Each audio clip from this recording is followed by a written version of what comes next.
Welcome into another edition of In the Bonus. My name is Jorie Mickens, and it is playoff time, ladies and gentlemen. It is NBA playoff time, and this is the first In the Bonus episode that I'm doing for the playoffs, actually.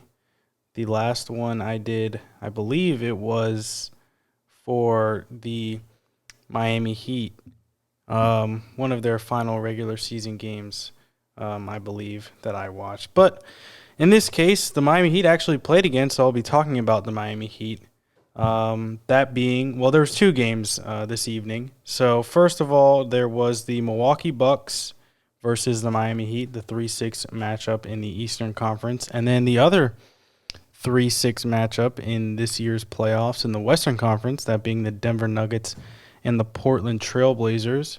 But first, I will go into the Milwaukee-Miami game. This was game 2 of this series. The Milwaukee absolutely dominated pretty much from wire to wire in this game, winning 132-98.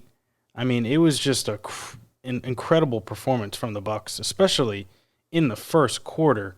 I didn't take any notes. I didn't write down any notes as I was watching these games. I kind of just wanted to take it all in. I honestly didn't even think I would be making an episode for these two games, but I kind of just wanted to get some thoughts out there and, record some thoughts. Why not, talk about the game. But like I mentioned, that first quarter for the Milwaukee Bucks was absolutely insane. I'm pretty sure the score at the end of the first quarter was 46-20. Milwaukee put up 46 points in the first quarter, and it was really just their three-point shooting that helped them get out to such a huge lead. Bren Forbes, excuse me if I'm mispronouncing that. Bren Forbes, he went off in the first quarter off the bench for Milwaukee, knocking down a bunch of threes. Chris Middleton was knocking down some threes. I mean, outside of that, a lot of their starters wasn't hitting threes. So, if you look down at the box score, actually, Giannis, he shot 1 of 7 from deep. Drew Holiday shot just 1 of 4. Brook Lopez 0 of 3. DiVincenzo 1 of 6. So it wasn't their starters actually knocking down threes. It was really their bench unit knocking down threes. Obviously, I mentioned Forbes. Pat Connaughton knocked down 5 threes himself. Bobby Portis had 2 threes in this game. And I think if the starters were knocking down their shots as well, Milwaukee probably could have gotten to 150 points. And they also probably would have gotten to, I believe they have the NBA record for threes in a single game. I'm pretty sure that record is 28 or 29. I'm pretty sure Milwaukee owns that record that they set earlier this year, actually. So, again, if Milwaukee's starters were hitting threes, this game would have been even more of a blowout than it was. But, again, Milwaukee just absolutely throttled Miami in the first quarter, and it was really an incredible thing to watch because, again, we talk, and this is kind of the discourse around this series. It's that everyone is shocked that Milwaukee is kind of bouncing back after, obviously, losing in 5 games to this team last year in the Eastern Conference semifinals in the bubble. And I see two things a lot. And, I don't want to be that person that says, oh, everyone is saying this about Milwaukee or everyone is saying this about Miami because I saw one person say it on social media. But it seems like the general kind of consensus, maybe, I don't know if that's the right word, is that Miami's run last year was a fluke, and it's evident by what's happening in this series. I just don't agree with that at all. Like, at all. I mean, one, they're just a different team. I mean, yes, their core of Jimmy Butler, Bam Adebayo, obviously players like Duncan Robinson, Tyler Hero, it's familiar faces on the roster. But it's definitely different circumstances. They're not in an NBA bubble anymore. It's obviously different. They're playing in Milwaukee right now. They're on the road after a grueling regular season where they dealt with injuries and COVID absences and things like that. This is just different circumstances, first of all. Second of all, this is a completely different Milwaukee Bucks team as well. I mean, yes, again, there's going to be familiar faces. Like, of course, Giannis is still there, Chris Middleton, Brooke Lopez, DiVincenzo. They have, like, a lot of pieces from the series, obviously, but it doesn't mean it's the same teams. Like, they obviously, Milwaukee has showcased throughout the entire regular season that they are a different team than what they were in last year's playoffs. And quite frankly, the last 2 years in both the playoffs and the regular season, they weren't necessarily a phenomenal regular season team like they were the past 2 years. This season, they did a little bit more experimenting, both offensively and defensively. They're just a different team. And you replace Eric Bledsoe with Drew Holiday. Like I mentioned, Forbes, a great pickup for them. Bobby Portis, who's been playing really well as, a backup big man for them. PJ Tucker, who they picked up during this year. It's just it's not the same team at all. And all of these players allow them to play differently. And that's what you're seeing in this series, especially defensively. Jimmy Butler, who I kind of mentioned on our show, the Full Court Report, that came out on Sunday. Yes, on Sunday, not Monday. It was because actually my sister graduated. Jaden, if you're hearing this, I don't know if you're ever going to hear this. Congratulations, Jaden, on graduating college. But it's I'm straying away from the point I was trying to make. This team just completely it's different teams. That's basically the whole point I'm trying to say is you can't. And it was stupid hearing people make predictions about this series just kind of basing on what happened last year. It's like, did you not watch what happened in the regular season? That's why it was so frustrating going into this series. I told Justin on the Full Court Report, I think Miami might get one game in this series. And it was kind of nerve-wracking when I said that because it was right after that was my prediction going into this series. But it was also after Miami only lost by 2 points in overtime with Jimmy Butler and Bam Adebayo playing arguably their worst offensive games of the entire season. So, a reasonable fan would think, oh, your two superstars had probably their worst games of the series, potentially of the season, and you only lost by 2 points in overtime in Milwaukee. One would think Miami would definitely bounce back in Game 2, if not, down the line in Games 3 and 4. But that is not what happened. And I think this game was a statement game for the Bucks. Giannis had no problem in this game. Giannis struggled a little bit in Game 1. Giannis was doing basically whatever he wanted in this game. 31 points for him, 13 rebounds, 6 assists, 3 steals, a block. Shot 12 of 23 from the field, 6 of 7 from the free throw line. Giannis was his usual MVP self. And that, honestly, should be terrifying for the rest of the NBA. I am very, very high on the Bucks this season. And this is probably a point that I'm going to just belabor for the next couple of weeks. If the Bucks win this series and the Nets win their series, obviously the Brooklyn Nets are the 2 seed in the Eastern Conference, Milwaukee the 3 seed. So that would mean those two teams match up in the Eastern Conference semifinals. I think the winner of that series, a winner of a Brooklyn Nets Milwaukee Bucks series, is probably going to win the NBA Finals this season. That's just my belief. And that might be crazy, to just dismiss the Sixers and all the other teams in the Western Conference. But I just think, honestly, those are probably the 2 best teams in the NBA right now, in my opinion. But that's so far away. But that's just kind of how I'm feeling right now. Just based on the playoff games that I've watched early on and what I've seen all season long, I'm a firm believer in the Milwaukee Bucks, and I have been really all season. I believe in this team so much. I just think they're so versatile, both offensively and defensively. They have They have everything you need. I mean, it's funny. Everyone was like, "Oh, they don't have a closer." Drew Holiday might, he's a good maybe third option on a playoff or on a championship team. He's not necessarily a closer. And same thing with Chris Middleton. Is he really a second option? And then they don't have a closer. What does Chris Middleton do in game one? Hits a game winner. A Kobe-esque fading away mid-range game winner in game one to down the Heat. And then in game two, what does your MVP do? He dominates his matchup against a player who is arguably who could be labeled as the Giannis stopper in Bam Adebayo. I mean, I'm baffled by how incredible this team played today. And I thought they were going to win game two, but I did not think they would win game two the way that they did.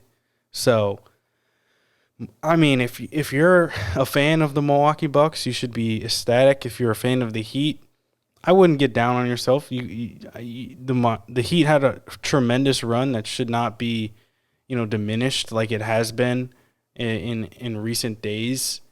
Last year, that run was incredible. This is just a different team. Two completely different teams.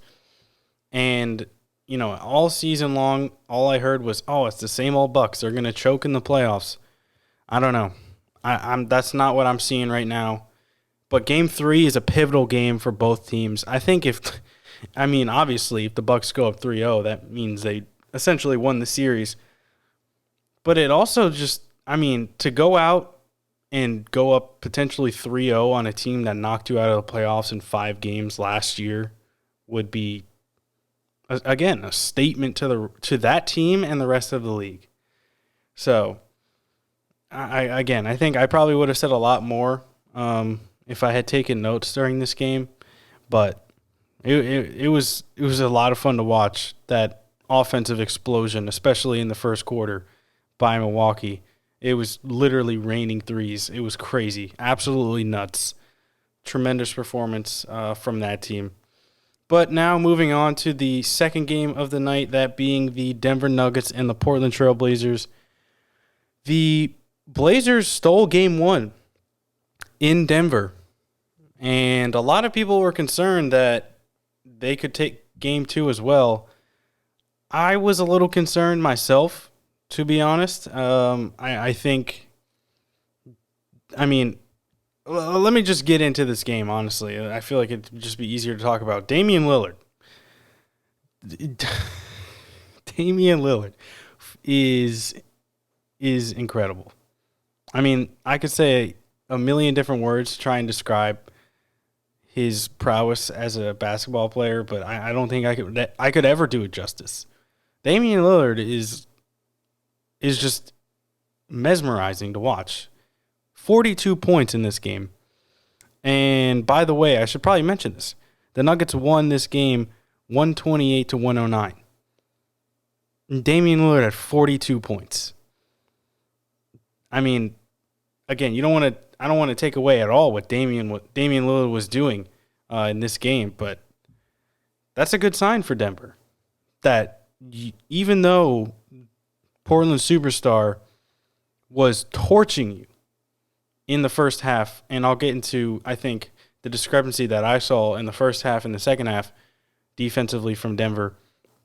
But the fact that their superstar was torching you all in the entire first half from pretty much everywhere on the floor, and you still won 128-109. That's, again, very encouraging if you're a Nuggets fan or if you're a member of the Nuggets organization. But that being said, Nikola Jokic, the presumptive MVP this season, had yet another tremendous game. Exactly the kind of game he needed to have for Denver to get a victory. 38 points, 8 rebounds, 5 assists. Only missed 5 shots. 15 for 20 from the field. Shot a perfect 6 for 6 from the free throw line. Jokic is it's incredible to watch Jokic. he's definitely not the he doesn't necessarily get the, what am I trying to say? He's not a highlight player, kind of like Dame. Dame can pull up from the logo, and that's exactly what he was doing in this game. He's not a highlight player like Stephen Curry or LeBron James, maybe. I mean, he can do that with some of his passes, his no-look passes and his facilitating prowess, but, he's going to back his way down into 40 points, unlike, some other stars where they're either shooting from 30 feet or they're 40 inches, up in the air, throwing down dunks. That's not Jokic's game. But yeah, enough about Jokic. I feel like I should just get into what I think I saw from the Nuggets defensively in the first half and the second half. In the first half, it was rough. It was rough for Denver. They had Campazzo running around trying to get over screens and defending Dame. A lot of times they would get switches. They would, whoever Michael Porter Jr. was defending, generally they would try and get his man to obviously set a screen for Dame, get the switch. Dame would do his thing on Michael Porter Jr., who obviously has the length, I think, to defend Dame, but definitely not the quickness or the agility. It's tough when you're 6'10" to try and stop a guy who's that fast. I feel like Dame doesn't get a lot of credit for that. Dame gets a lot of credit for his shooting ability, but I mean, if you just watch this game, I think you will get a grasp of how good Dame is, just kind of like getting open on it. Like, what am I trying to say? I think if you watch this game, you'll get a grasp of all the little things that Dame does to get open. I mean, he'll use hesitation moves to fake his defender. I mean, whoever is defending him is gonna bite on a hesitation move, thinking Dame can pull up because he can pull up from anywhere. He's really good at just stopping and then accelerating again. He's just really good at all the little things that help him get open. And obviously, he doesn't need a lot of space to get a shot off or make a shot. So Damian Lillard is just one of the most difficult players to guard, and that was obviously evident today. And then, in the first half, he was absolutely on fire. They couldn't stop him. They had no answer for Damian Lillard. Then the second half, they come out. What do? They put Aaron Gordon on Damian Lillard. And that is something that I said would happen. I don't want to toot my own horn, but that is something I said could happen during our last Full Court Report episode. I thought, just you look at that roster, especially right now with all the injuries that they have. Will Barton and PJ Dozier are both out. They have not played. I can't remember the last time those two played for the Nuggets. Obviously, Jamal Murray is out, but Denver just does not have the perimeter defenders that they've had in years past. Obviously, you think someone like Gary Harris would have been a really good matchup for Dame. He's obviously not there. He was part of the Aaron Gordon trade. So my line of thinking is, well, you have this defensive, really versatile defender in Aaron Gordon. Why not experiment, try and throw him on Dame and see what he can do? And I'm pretty sure Dame had 32 points in the first half. I could be wrong. It was something like 32, 33 points in the first half for Dame. He had 22 points in the second quarter alone. Yeah, Dame had 32 points in the first half. And like I mentioned, he finished with 42 points. So he had 10 points compared to his 32 in the second half. I think that is entirely credit to the fact that Aaron Gordon pretty much neutralized Damian Lillard in that third quarter. I'm pretty sure Dame did not get his first field goal until about 3 minutes or 4 minutes remaining in the third quarter. I mean, the length and the agility to just stay in front of Dame, denying the ball, just not letting him get the basketball in the first place. It worked. It worked a lot. And again, that's what you're going to have to do if you're Denver, if you want to win this series. You got to make other players beat you. And I know I'm old enough to remember, and I said this exact same thing. I'm old enough to remember the series between Denver Nuggets and the Portland Trail Blazers 2 seasons ago. Their first kind of run, their first playoff run with Michael Malone and Nikola Jokic and Jamal Murray and this core and this era, I guess, of Denver Nuggets basketball. It really wasn't Damian Lillard that was killing them. From what I remember, it was C.J. McCollum. C.J. McCollum was really just dominating his matchup because obviously you focus so much attention on Dame. I remember they would throw Torrey Craig on Dame, Gary Harris on Dame, all kinds of defenders on Dame just to slow him down, and CJ would just dominate his matchup, and that's really what led to a Portland victory in that series. I think you kind of have to pick your poison, and I think as good as Dame has been this season, I feel like that's the player you got to stop, and it's tough because you obviously have to worry about Dame, as I've mentioned 100 times, I feel like now. But CJ, of course, but now you have Norman Powell, who they acquired during the regular season. I mean, Norman Powell is no slouch either. He's going to be able to get buckets on really whoever the Nuggets' third best perimeter defender is on the floor. Like, Norman Powell is going to be able to win his matchup most nights as well. So they are a pretty well-rounded team, the Blazers.